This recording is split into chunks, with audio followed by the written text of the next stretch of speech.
Hello everyone, welcome back to the channel. In this video we'll dive into this comparison between these two AI CRM platform, which is Zendesk and Zoho CRM. So let's quickly dive into it.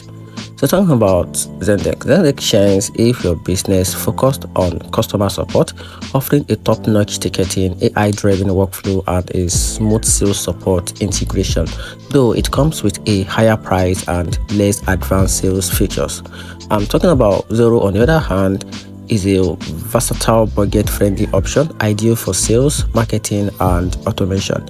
It's highly customizable with AI tools, but setup can be tricky and some integration cost extra. So on the pros and cons side, Zendesk provides excellent support tools and a strong AI, but it's expensive and limited in sales CRM features.